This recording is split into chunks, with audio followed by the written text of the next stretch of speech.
Time now for sports on 104.7 The Cave. Here's Ned Reynolds.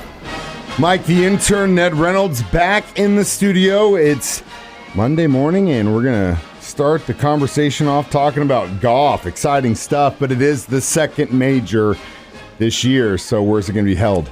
It is at Oak Hill in Rochester, New York, and this is the PGA National. Now, Mike, this used to be the last of the major tournaments, but several years ago, the PGA decided they wanted to move the calendar date on this and create a different level of excitement by the audience. So the PGA is now in mid-May, actually late May, if you really want to get specific about it. But Oak Hill, Rochester, New York is where they will play later on this week. The defending champion is Justin Thomas, but all the big names will be there with one exception, Tiger Woods. He's not going to play, had ankle surgery a couple of weeks ago, so he may not play in any of the other majors this year. Tried the Masters, of course, and had to finally withdraw from that. PGA coming up, U.S. Open, and then the British Open. And it may not be allowable recovery time for him, but that's over and above it. The preliminary competition, so to speak, on the tour was this weekend. It's the Byron Nelson Classic in Dallas.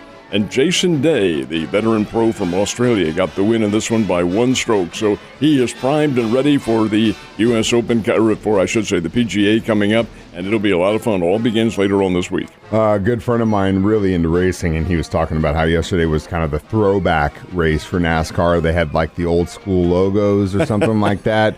Who won the race, though? They did. It was the Goodyear 400, and they ran the thing at one of the venerable old speedways in NASCAR, and that's the Darlington Speedway in South Carolina. William Byron, and he held off Kevin Harvick at the gate to take the checkered flag. It was a big deal, and for Byron, who's he's not just necessarily up and coming. He's already there, but he's a young driver on the NASCAR circuit, and he gets the win.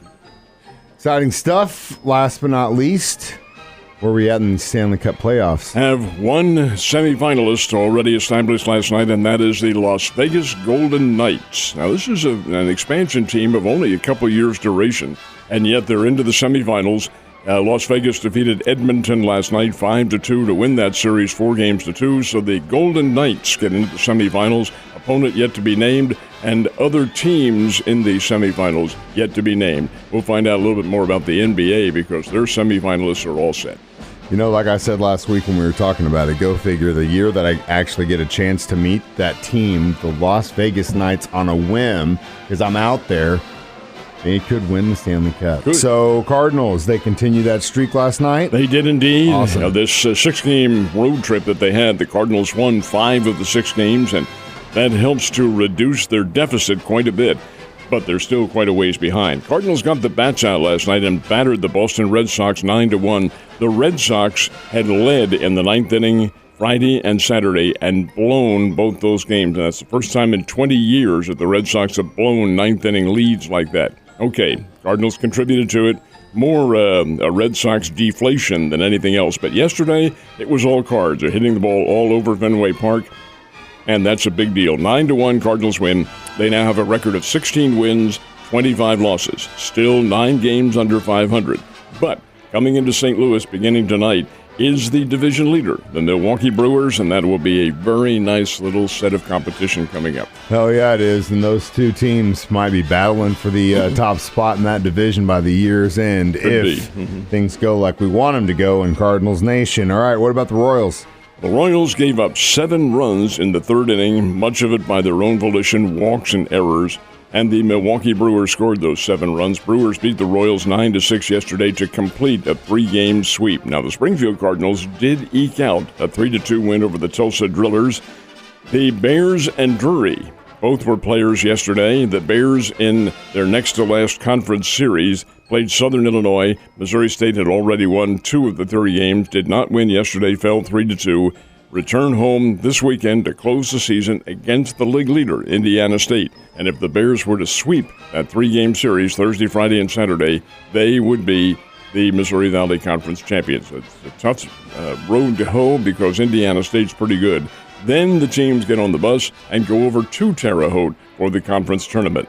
Drury, my goodness sake, made it all the way to the Great Lakes Valley Conference championship game and lost it 13-6 to nationally ranked Quincy. But Quincy is very, very, very good.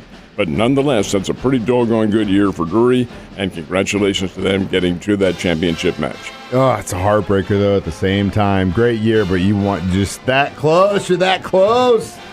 Breaks my heart. But yes, you are right. Good year. Semifinals in the NBA all set. Who are the teams? The teams are the Boston Celtics versus the Miami Heat and the Los Angeles Lakers against the Denver Nuggets. That series begins tomorrow night. Okay, Philadelphia and Boston playing in the championship game yesterday, all Boston.